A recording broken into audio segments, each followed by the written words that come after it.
What is going on, my homies? It is a beautiful day out here on the lake, and I got my hands on something new. It is the new Daingerous or Daingerous Bass Mafia loaded swim bait. It's kind of a different rendition of the unloaded, and we're gonna kind of break down exactly how it works, what's a little bit different about it, and I've been catching some absolute mondos on it.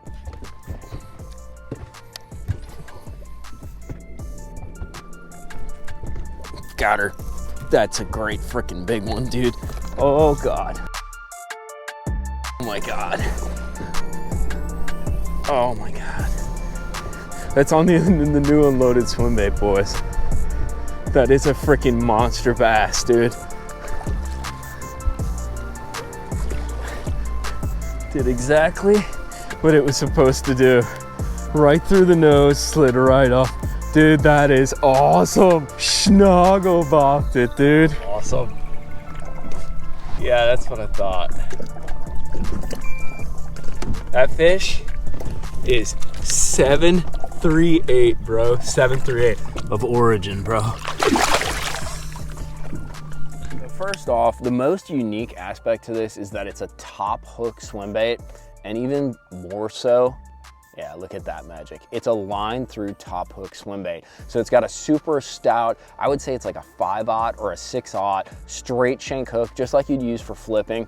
And that hook basically inserts into the back of the bait and locks in. I don't know if you heard that on the audio, but there's almost like, it sounds like loading a gun kind of.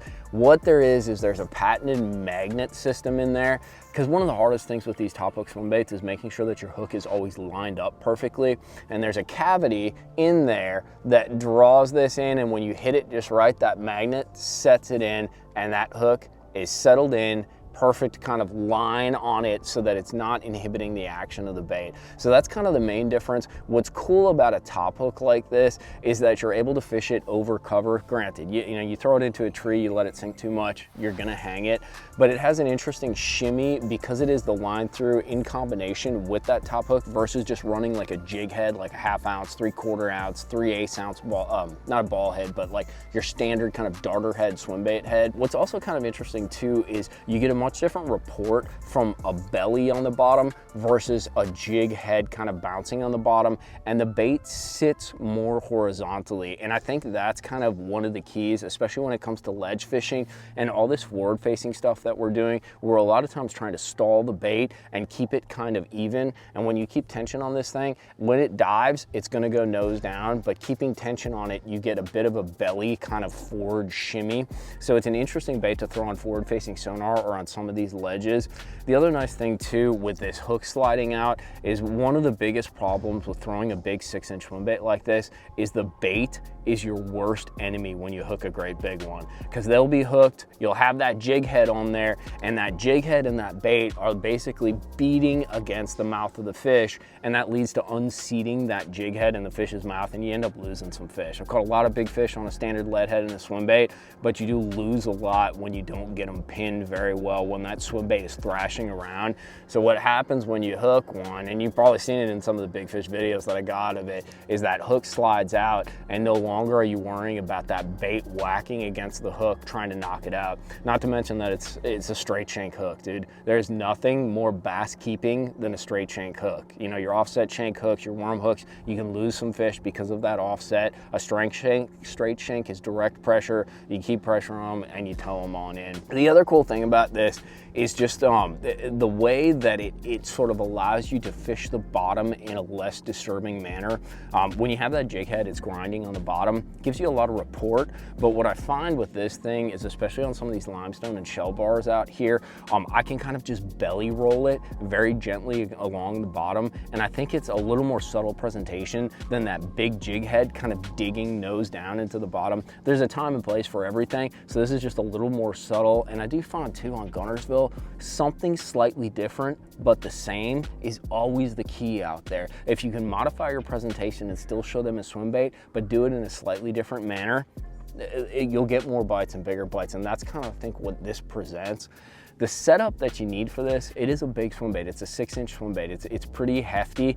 Weight wise, I don't know exactly what it comes in at, but I'd ballpark it. It says 1.9 ounces. So it's a pretty hefty bait. It's not all lead. That plastic does weigh a lot. So you need a rod that can handle it. I'm throwing this thing on a KS2 Elite. It's this guy right here. This is a 7.5 medium heavy. It's a little on the heavier side, but a little longer rod, so I can make those bomb casts. It also is longer for those hook sets. You can really let the rod load up and put the business to them. It's also really good for fighting the fish. You get a lot of pressure, a lot of leverage with that slightly longer rod, but you do need a stouter rod to throw this. I'm also throwing it on 20-pound fluorocarbon. You could probably go down to 15 or 17. I like the 20 though, because I like to kind of slow the fall on this thing. I want it to be very subtle and very like inhibited as it falls, very pendulum-y, you know, very stalled.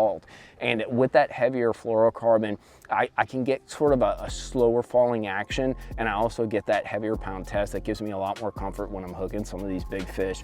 I'm throwing it on a 7-speed reel, a little faster than a lot of guys throw swim baits, but I like it because it allows me to pick up line pretty quick, and especially, dude, they whack this thing. Like, you will feel thump, and you got to reel down and put the business to them. It's more like worm fishing than it is kind of like swim bait fishing. And the other thing too is, you know, I've really found when I'm fishing these swim baits, going back to that slower fall, I picked up 2 different ones. So I have the loaded deep and then the loaded shallow. For me personally, I prefer the loaded shallow. I think there's gonna be a point in summer that we're gonna get to when I'm gonna want this bait to fall a lot quicker.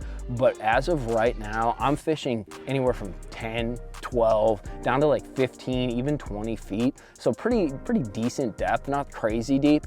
But for that depth, the shallow is actually performing better for me. I like that slow fall, and especially with these cooler water temperatures, I like that slower fall and that ability to stall that bait. The loaded heavy or deep sinks a lot quicker. You know, if you're trying to get down on a ledge, you have current, you're trying to stay down in some moving water, that's when you'd go to something like this. But for this kind of pre-spawn situation where you may be fishing it up a little shallower, or you're trying to kind of slow stall it on some of those deep fish, definitely check out the shallow before you check out the deep. It seems to be a little more versatile for a lot of the situations that we see this time of year. So how do you fish this thing? Overall, what I've been doing with it is slow rolling it. With this flat belly on it, it works really well for kind of stalling and slow rolling over brush, over grass, over hard spots. And what I found that's kind of cool, depending on if your fish are suspended or if they're lower on the bottom, you can let this thing settle down and get onto the bottom. And the flat belly, unlike a lot of like the more concave swim baits, allows you to set this thing on the bottom. And I'm talking that creeper roll, bro. Like just inching that reel just ever so slightly. You can basically walk this thing along the bottom just like it's a wobble head. You'll get a slight side to side action, a little bit of water displacement, but it's super subtle. And that flat body, it won't let the bait kind of lay on its side or do something funky like that. It'll keep it nice and flat along the bottom as you're creeping it along. There's really no wrong way to fish this thing, but slow rolling, especially with that shallow runner this time of year, seems to be key for me. And of course, you know, using forward facing, doing that slow roll and achieving that stall is absolutely key. It's a cool bait though, and it's a different way to present a technique that I love doing, fishing a swim bait. Check this thing out. I'll put links to it at Tackle Warehouse if you guys want to go check out the specs. It's the new Daingerous swim bait from Bass Mafia. Like I said, I'd recommend playing with the shallow version first if you want to sort of get a taste of it. The shallow version seems super versatile to me, even out in deep water. If you're dealing with a lot of current or some ultra deep fish, take a look at the deep version, but that shallow version has really covered me and caught me some absolute studs. So hit that like and subscribe, boys. We'll see you back out on the water, hopefully talking some more swim baits and catching some mono bass on this thing.